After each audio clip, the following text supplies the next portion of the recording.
what we've done is we've brought together some local, some other border international entrepreneurs. I'm going to be acting as a moderator for the panel, and then we're going to have a Q&A session with you guys to ask them questions about their experience starting their own companies, how they got from point A to point B, so forth.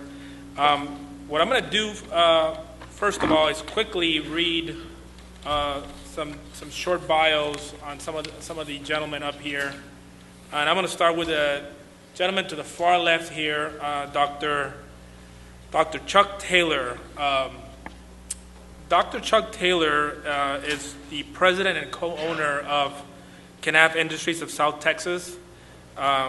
He also serves as the president of the Canaf Boards and Butanol Company, which is a joint venture company, and he has recently formed Texas Exotic Fruits LLC with Ching Ling Wang and Mrs. Taylor. Dr. Taylor has been involved with the commercialization of Canaf since 1979, so he's going to have a lot of war stories to tell you about the ups and downs of entrepreneurship. He initiated his work on the annual fiber crop as his doctoral dissertation in agricultural economics at the University of Missouri under a National Science Foundation grant. In addition to a PhD from Mizzou, Dr. Taylor has an MBA from Vanderbilt and a Bachelor of Arts in History from the Culver Stockton College. Dr. Taylor grew up in the Ozarks and spent 4 years as a Peace Corps volunteer in El Salvador.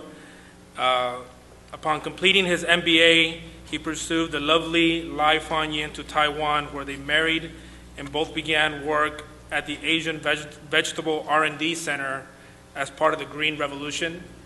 And he is happy to announce that he has dirt on his boots from all the major continents.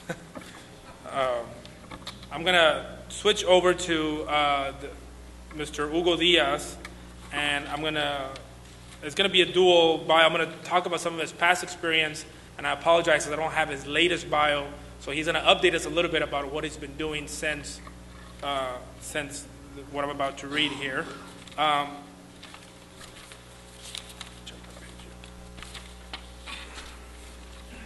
Mr. Diaz is the director. He was the director and co-founder of BizNet Guatemala. BizNet develops web applications for clients in Guatemala, U.S., and Europe, and recently entered the mobile industry, becoming a top content aggregator for mobile operators in Central America. He is also founder and partner of Exchange, an innovating corporate barter firm, and La Tasca, a Spanish food restaurant. His passion for entrepreneurship started in high school when he joined and excelled in junior achievement, of which he's a member of the board of directors. He is also founder and president of the Young Entrepreneur Association of Guatemala, which is part of the Ibero-American Federation of Young Entrepreneurs. He serves as director for the Business Angels Network of Guatemala, helping entrepreneurs find investors to fund their projects. Previously, Hugo was the commercial director for Terra Lycos in Central America and the Caribbean. He has lived and worked in 3 continents and has been a conference speaker in more than 10 countries. He was the first and only Guatemalan to be appointed as a vice president for the AEI-SEC, ASEC International for the term 1999 through 2000, working full-time in Rotterdam, the Netherlands. And he earned a BS cum laude in Management of Information Systems and has a postgraduate degree in marketing from Francisco Marroquin University. I know that before I turn it over to Hugo, I know he currently lives in Austin, Texas, and that he recently graduated from the Acton School of Business in Austin. And give us a little bit more of your latest ventures, Hugo. Oh, you want me to Yeah, just real quick of your latest ventures in Austin. Sure. After I finished my MBA in Austin, I decided to start new companies here in the U.S. One of them does medical assistance for the Hispanic community, telemedicine basically, and the other one seeks to commercialize intellectual property from here to export it to other regions in the world. Okay. I'm going to move on with our next panelist. Mr. Jaime Loya is a business development manager and co-founder of Innovate International, which was established in 2004 with a primary focus on supplying business-to-business repair, rework, test, and refurbishing services through the reverse logistics solutions. Since inception, Innovate has created 2 additional divisions to expand their line of services offered. One of the divisions which Edco has been a part of is a business-to-consumer repair called Cherry Fusion, which is still early stage, but getting ready to go to the next level. And they've also now have started an Innovate Red, which is an electronic product research, design, development, and engineering division. And Jaime will, I don't know if you want to say a few things about some of the latest products on Innovate Red. And some of the products we've been working on are geared really to the gaming equipment like Xboxes, MP3 players, PlayStations. And what we're doing is we're trying to create products that enhance the use of these equipment. And for example, we're making more memory available to these units so that your typical user can actually load more games, or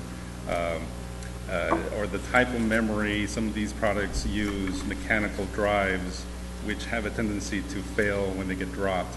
So we're changing that over to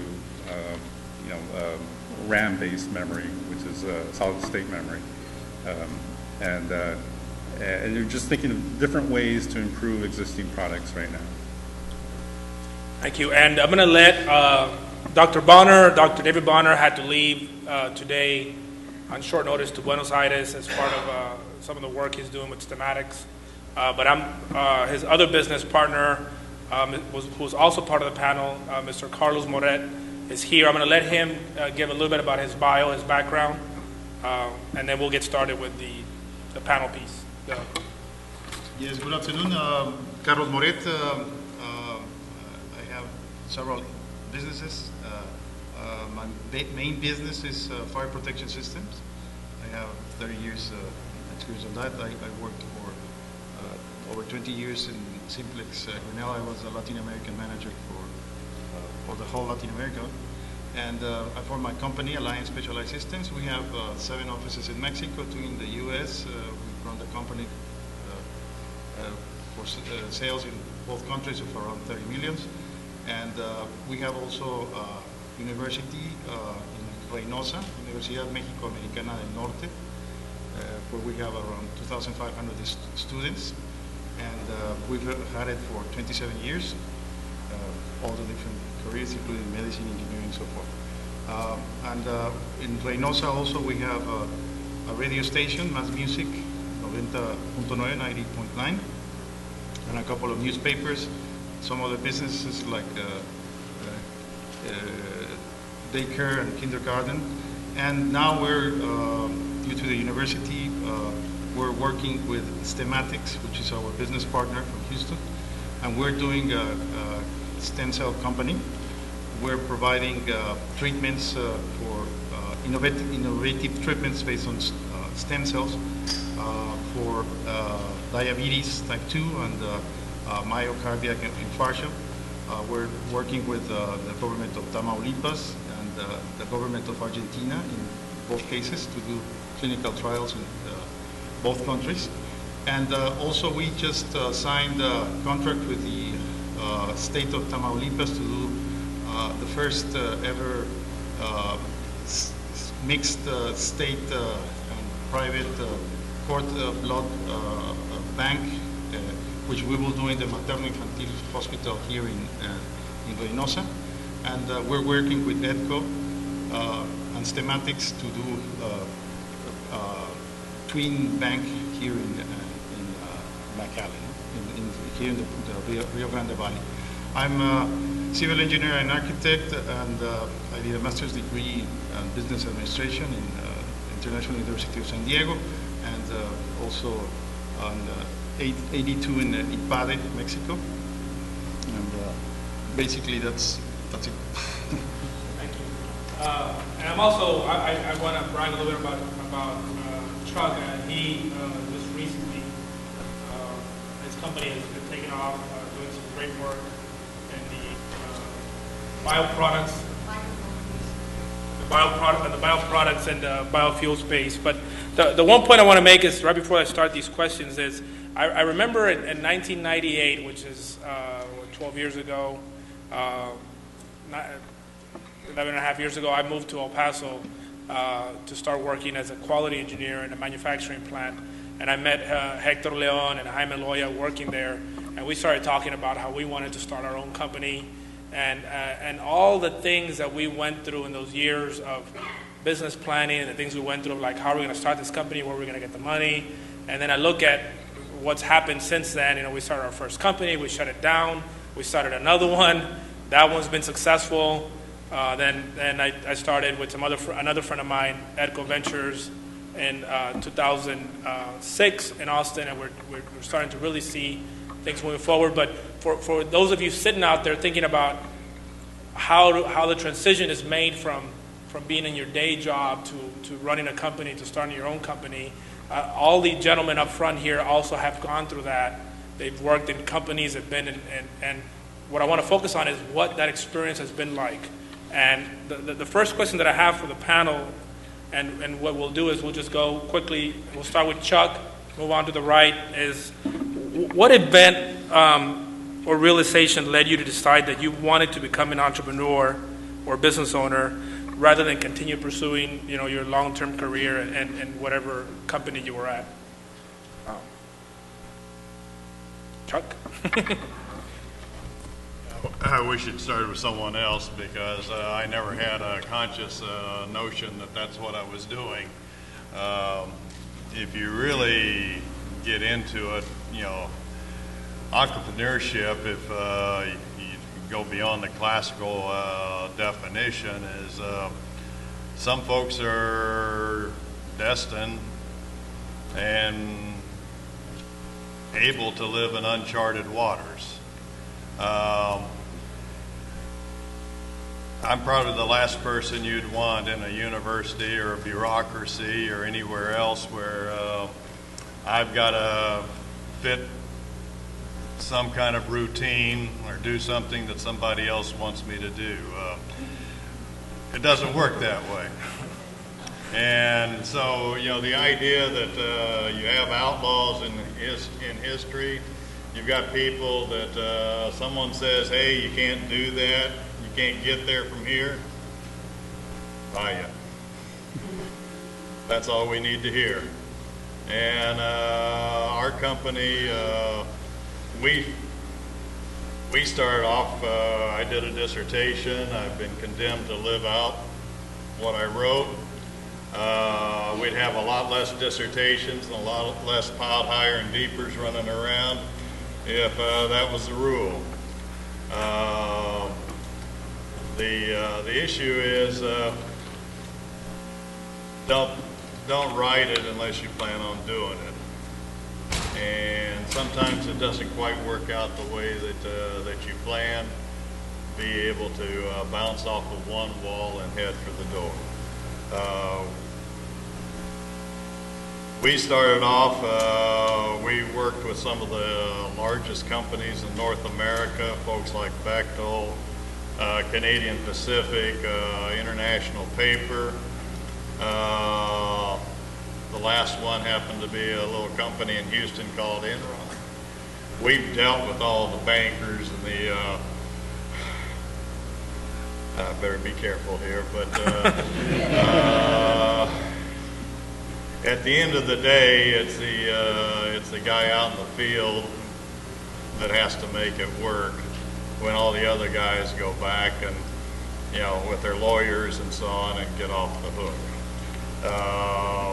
We became an entrepreneur, I guess, by default when Enron pulled out and said, well, Chuck, that's what bankruptcy court's for, and left us with about $14 million and a crop in the field. We weren't raised to think of bankruptcy as a solution to anything, so we spent the next 5 years belly in the dirt, making good on everything that had been committed for in our name, and the good Lord has turned it around and blessed it. We're doing things today that we had no clue when we started out even existed. And that's the main thing, that if you look upon things as an adventure, I've got guys that work for me. In fact, we just doubled our workforce this last week. I guess that's unusual in the Rio Grande Valley, but we've got a crew that believes very strongly in una manera otro. One way or the other, we're going to get it done. Let's get after it. And that's what you got to do. Ugo, do you have any let's keep going down the line here. So, Sure.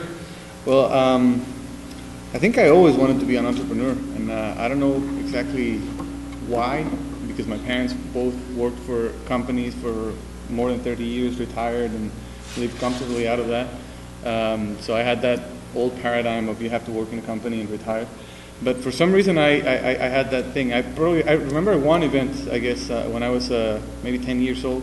My father worked pretty much all his life in the banking industry, and one day, that day I asked him, so what do you do? Like, what do banks do? And he said, well, we take money from people, and then we invest in something else that produces more money, and then we give them more money than what they gave us, and that's interest. And I was, that's simple.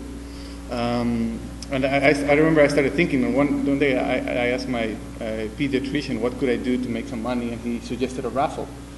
So I went and organized a bank. I told all my classmates that I was going to do a bank, and they had to give me money, and I would pay them interest. So they gave me money, and with that I bought some prizes for the raffle. I organized the raffle, and I started selling the tickets all around the class, and neighbors and friends of my parents and everything. And I made quite a bit more than what I had collected, so I was happy. That was my first experience. Wow, I can actually create value. And I don't know if a raffle is a good example of creating value, actually. But to me, as a child, it was a great first experience of seeing that, yes, it was possible to use money to produce more money. And I guess that's the event that marked my beginning as an entrepreneur. Yeah, well, kind of similarly, growing up, I had role models within my family that owned small businesses, and although they were very tiny businesses, in some way they influenced me, telling me, well, you can make a living by being your own self-provider, and so I just looking back, I think that's how it all started for me. In having that urge to be a self-sustained person, but I actually went into I got my degree in engineering, which is just a little bit different from business. But behind my mind, I always had that urge and tendency to want to create a business. But I never knew how. I had my engineering knowledge, but it's nothing the same as having a business background and hindsight. So, I dealt a little bit into maybe I should try to make a little bit of money in the stock market, but that didn't work out very well.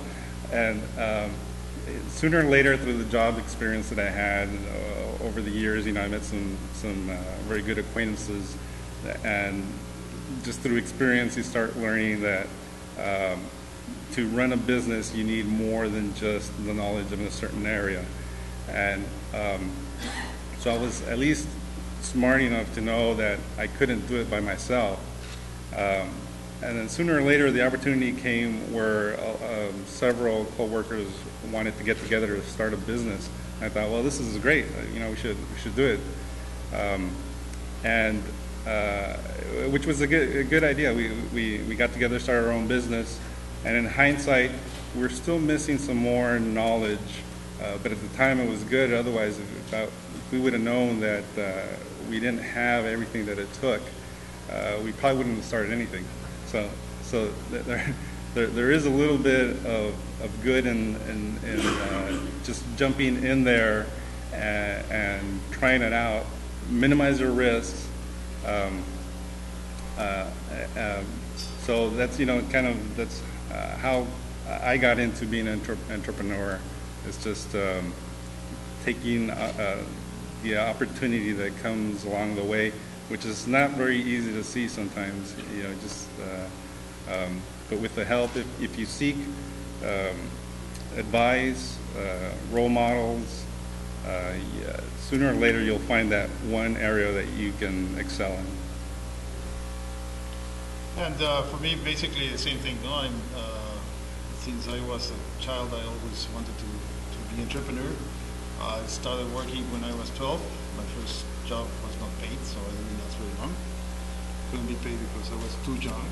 However, I started working with a friend of my dad and selling things and so forth. So I did from selling door to door to be a bellboy in a hotel, tourist guide, international tourist guide, and then finally I was going to Thailand and buying sapphires and going to museum buying gold and things like that and selling it while I was going to school. So money was flowing very easily to me, and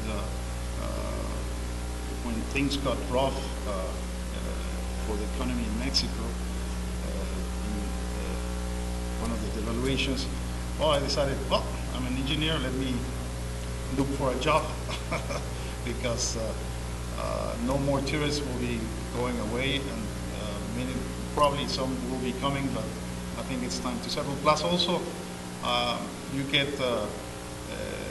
you did something, you study something, so you better practice it, no? So I started working for Tyco Simplex Renel, and I grew very well. I mean, I was in charge of the whole Latin America, and I was very well paid, like doctor here or whatever. So you start to get comfortable. No? But luckily, I have a very good partner, my wife, which obviously was working, and she's very entrepreneur. So we did a little bit of a mix. I made the money, she worked on the business. So we started building different things, and that's we started to create a little basket for business, and that's how it is, no? Okay, thank you very much. We're gonna go on to the next question. So I think it's an important question that entrepreneurs really have to consider. We see a lot of entrepreneurs come through our door, and one of the most difficult challenges is the later you start, the more difficult it is, because you're typically making more money, you got more payments, you haven't prepared yourself financially. But in that context, what I really want to ask our panel, and this time we'll start with Carlos and we'll work backwards just to mix it up, is in this transition from your day job, and planning to be a business owner, what do you think was the most difficult challenge you faced in that transition process? Well, my transition was very easy. I was fired. So it was very easy. The good thing is that I already had a parachute because I had several other businesses where I could start. However, I started competing against the company that fired me, and I think I've been successful. And what I had in my favor was that my reputation was very good in all senses, very honest, integrity, and all that. And when things got rough, obviously in the companies, the first things sometimes they do is they change management. That was the case for Tyco. Dennis Kozlowski left, and a lot of the managers left, and I was one of them. And but luckily, I got surrounded with very good people that knew me for many years and that trust me up to date. No? That's how I could grow from nothing to $30 million in not 7, 8 years, something like that. So I think it's very important to be very correct, always very straightforward in what you do, and have your values very clear. And be very correct with everybody, because sometimes you are up, sometimes you are down, but you need to be very humble when you're up, and very courageous when you're down. I guess for me, I like to start off with an analogy. You know, kind of in my 20s, I was kind of a person that would like to go out there and take a few risks. And in the sense, I'm going to explain. I used to live in San Diego around that time, and a couple of friends of mine would off and on go to these cliffs and jump off into the ocean. And you know, that looked to me like very painful. But sooner or later they convinced me to try it out, and sure enough, it was kind of exciting. And once you do that, it's almost like an accomplishment.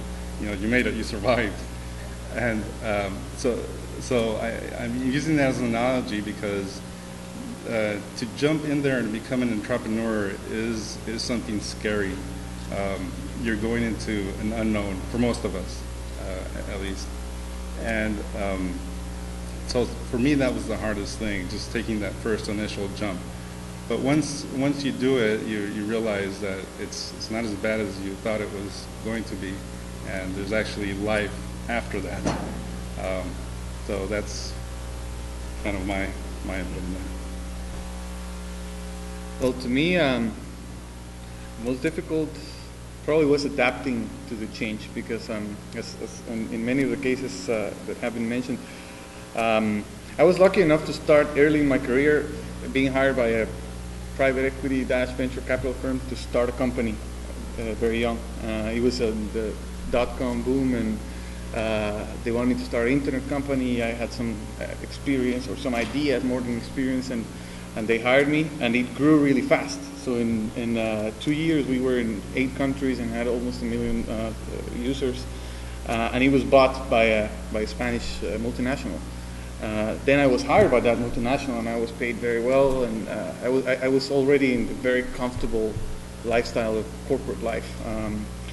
And I knew in my head that I always wanted to be an entrepreneur, so I always told myself, this is not the right track. I mean, even if everybody's telling me, you're doing so great, and my parents were like so happy, I was like, no, this is not who I want to be. So I took the decision, well, funnily enough, I took the decision to get married first. So I got engaged, and I said, I'm going to get married in a year, so I have to quit my job before that, because if I don't do it now, I'm not going to do it once I'm married. So 6 months before I got married, I quit my job, and everybody thought I was absolutely crazy. I mean, starting a new company and then starting a marriage. But I knew it was the right thing. However, once you start getting into the path, then you start realizing it's not as easy as it looks or as you think. And I had some savings. I mean, because I had been doing well before, I had some savings, and I thought I had leeway for 1 or 2 years. But then when you start investing in the company and everything, you start just seeing your bank account going down, and like, uh-oh. And of course, the results never come as soon as you hope they do. You always do more optimistic projections, and there was a point where I was really scared. I was scared that I was almost out of all my savings. Everybody was looking at me like, what have you done? And there was a time where I doubted. I was like, did I really do the right thing? I even started getting into credit card debt. But then, I guess I just persisted, and I guess that's part of being stubborn as an entrepreneur. I realized that I was being too stubborn on one thing, and I switched some of the ideas that I was working on, and finally started to take off. And that's where the rewards started coming, and I achieved actually probably better results than I had done in the corporate world. But that transition was hard, and it took some conviction that that's what I really wanted to do to maintain that road, because otherwise I think it would have been easy to just think of going back and look for a job again, or just go back to my old boss and say, please take me back. I'll go back to the very beginning. I'm a preacher's kid, and that gave me 2, I think, important assets. sometimes they only become assets when you look back from a distance. But one, if I wanted money, I had to go get it. You know, rural preachers in Missouri and Arkansas didn't make very much, and so I learned to work at an early age, and I really feel that you know, our kids are, you know, it's a misfortune right now that those opportunities aren't available to them. Second, Dad might not have had much wealth to pass on, but the most important thing he passed on was faith. Being able to face whatever comes at you, and having a peace that says, hey, no matter what, I've already won. It really doesn't matter what happens to the bank account or the stock market or anything else. You've got a major advantage over whatever else is out there. Yeah, I'll take the liberty to, well, first of all, thank you guys for your comments. I'll take the liberty to make a few comments about this topic in regards to my personal experience and what we see with a lot of the folks that we work with. There are a lot of people who say they want to be entrepreneurs or would like to be entrepreneurs, but as much like I try to explain to people, it's a lot like going to college. You know, it requires sacrifice and it requires risk taking. And the biggest problem with most of the people that come in the door is that they have not prepared themselves financially to make that leap from their day job, or maybe they feel like they've already worked so hard at going through college that they don't want to, they're enjoying their cars and their lifestyle too much, and they don't want to continue to make sacrifices. They want to maybe enjoy what they have now. So that's really just a personal decision you got to make. It's, you know, am I done with my career and I want to work at IBM or Dell for the rest of my life, or do I want to try to do something on my own, whether it's a lifestyle business or a high growth business, whatever it is. But it does require that you be prepared with savings, that you be prepared either with a spouse that's working or a family that's supporting you until your enterprise is making enough revenue for you to pay yourself a reasonable living. The second problem that I see a lot is that everybody wants to make right away in their new company what they were making in the company that we're working on, and it just doesn't work that way. Not if you want to be an owner of your company, right? You know, even when you get a lot of investors, they still don't let you pay yourself, and that's part of the high risk, high reward game. But in that regard, I'm going to move on to one more question from myself, and then I'm going to turn it over to you guys to see if you have any questions. Let me just check the time real quick, see how we're doing. Okay. I've talked a little bit about pitfalls, but can you guys talk a little bit about the most common pitfalls or the most common errors that you think entrepreneurs make on their journey? We'll start with Chuck this time and move on to the right. I think Hugo mentioned it earlier. As a professional economist, never believe your own numbers. They're there just to give you some guidelines, but the other problem is sorting out who you're going to be in business with, who your associates are. We were lured, and rightly so, Fortune 500 companies make terrible partners generally. The issue is if you're in a development area, and I generally think in terms of development rather than entrepreneurship, but we were pushing in new frontiers, and very few folks in MBAs or what have you have any idea what it means to really deal with change. They talk about it, politicians talk about it, none of them have an earthly idea what it means to live it. And yet, when you're on the cutting edge of something, you've got to be able to turn quickly. If this is not working out, you got to go the other direction and salvage. So being able to pick your associates, stay away from financial institutions, you know, they don't appreciate quick maneuvers. They're not set up for it. You've got to be able to go out there, and if your finances allow you to, then play at this level. If not, you've got to cut back and deal with what your capacity is. Yes, I would agree with Chuck in terms of picking your partners, and most importantly, I think one of the mistakes that we all as entrepreneurs make is that we believe we can do everything, and we want to be the ones who do everything. I've learned that you have to identify what things you're good at and find partners who complement your skills and form teams.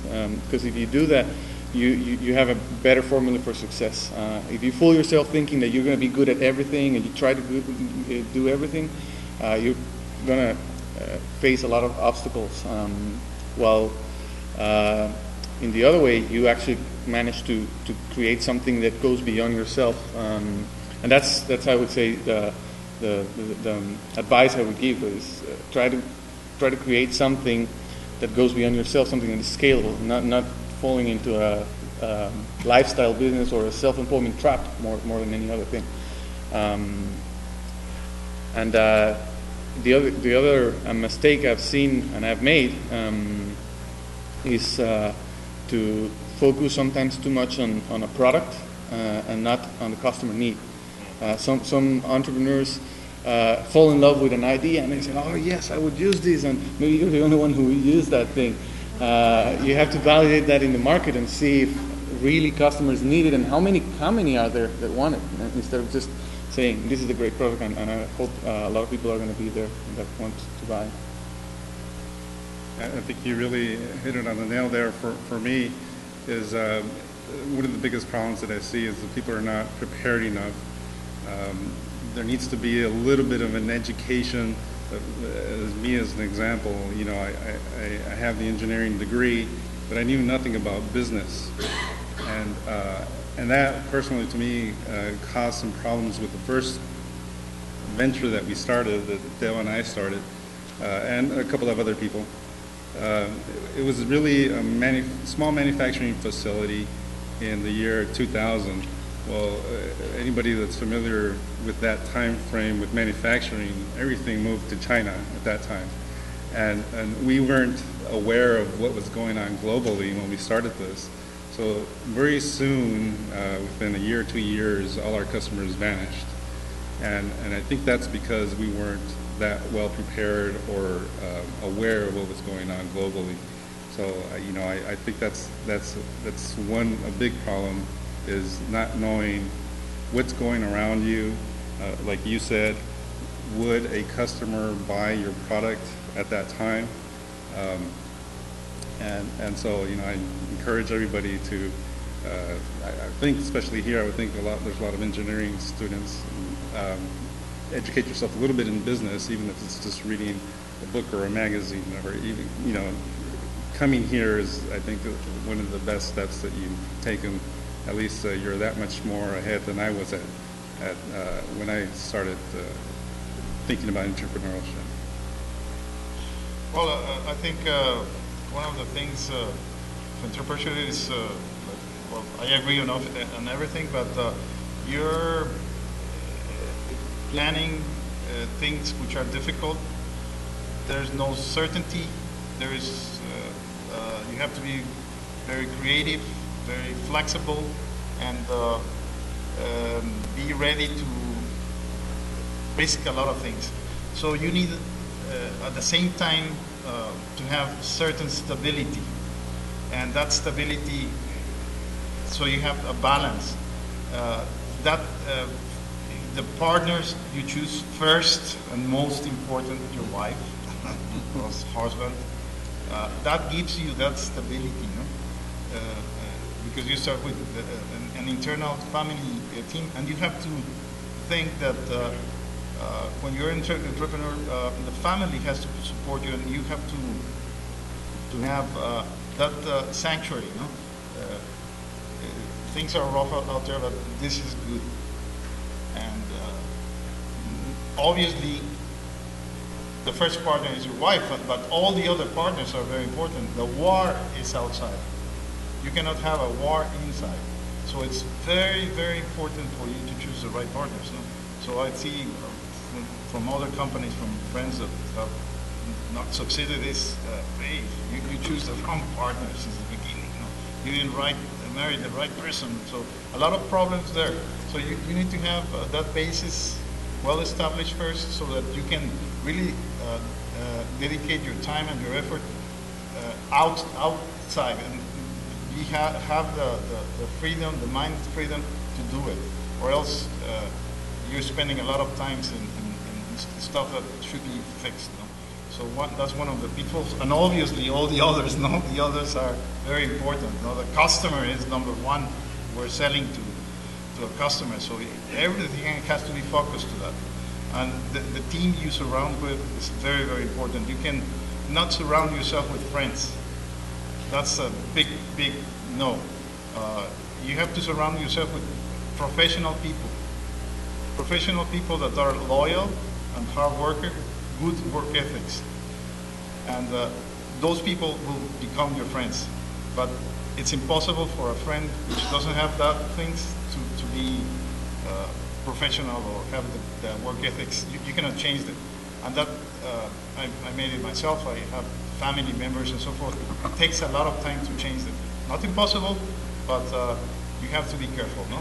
And obviously, you have to be very transparent, very straight, just with everybody. So when you have relatives or friends in house, that makes a lot of problems. So if, in order to grow well, it's better not to have friends or family.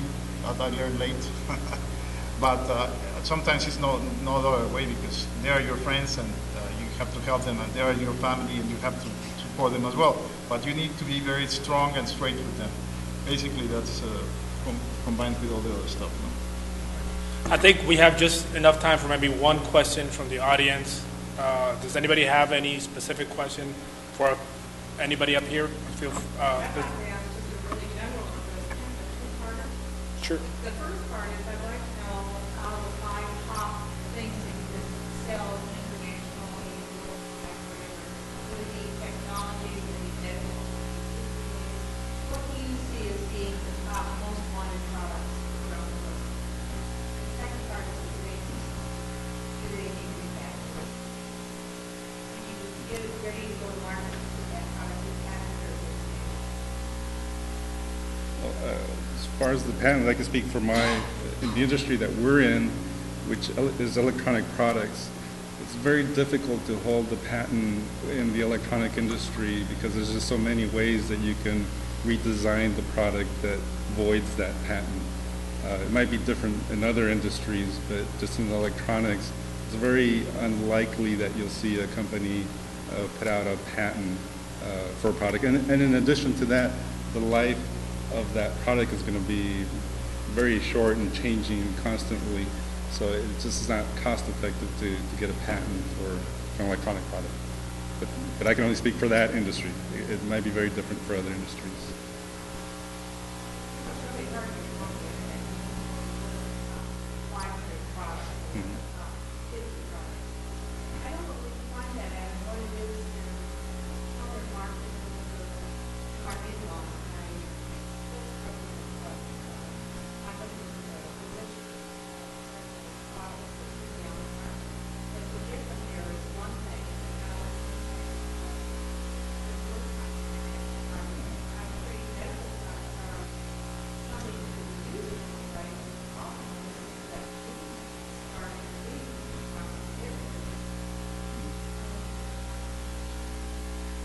I know very little of that, but I do know a little bit only because my wife is in that industry, and there is a lot of regulations with medical products, and that's probably the most difficult part of starting a medical product. It just takes a lot of money to get those certifications and regulations in place. I would say that in terms of needs out there, there are plenty. I mean, there are so many people with so many different needs, and there are niches that are huge niches. So even not becoming niches anymore. But if you're looking for a product that has demand already, I would start with evaluating what kind of passion do you have towards what industry, with what area, so that it's more motivating for you to find a solution for that need and to find a solution for that specific group. I mean, sometimes it's better to be able to identify with that group. For example, there are many needs for teenagers, and right now teenagers are buying a lot of digital products. That's something I'm passionate about. Digital products, digital downloads, anything that is digital. But you have to be able to get into the mindset of those of that market to understand.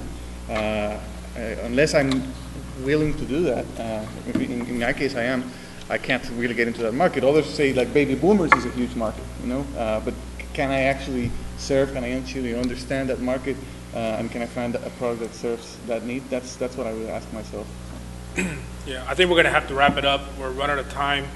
I want to thank the audience for being here, listening to us, to the university for having us, and especially to our panelists who have taken time and spent their own money to get here and their own time. And I really want to thank you for that.